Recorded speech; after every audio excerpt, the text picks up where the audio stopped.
नमस्कार सर्वांना, हाऊसवाईफ मराठी या चॅनलवर तुमचं स्वागत आहे। मी बनवणार आहे कंटोरच्या तांदळाची खिचडी।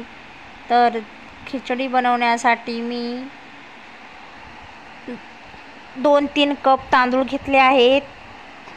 नंतर अर्धा कप मी शेंगदाणे घेतले आणि अर्धा कप तुरीची डाळ आणि 1 कप मुगाची डाळ घेतली। 1 टोमॅटो बारीक चिरलेला, लसूण, कोथिंबीर आणि हिरव्या मिरच्या। नंतर तेल तापण्यासाठी ठेवलं। तेल चांगलं तापून घ्यायचं। तेल तापल्यानंतर तेलामध्ये जिरं, मोहरी, मिरची टाकायची आणि छान अशी तडतडून घ्यायची आहे।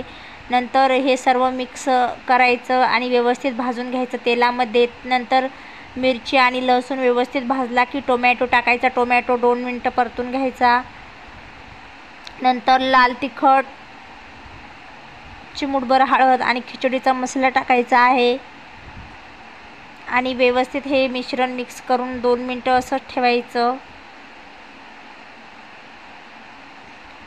तर टोमॅटोचा गाळ होतो आणि टोमॅटो खिचडीमध्ये खूप छान लागतो।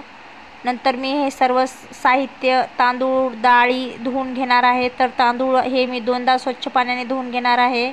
तर मी नेहमी 2 पाण्यानेच धुत असते तांदूळ। नंतर धुतलेले तांदूळ कढईमध्ये टाकायचे आहेत। तर खिचडीला जास्त वेळ लागत नाही, खूप लवकर बनून तयार होते ही खिचडी। तर कमी वेळामध्ये मस्त अशी खिचडी तयार होते।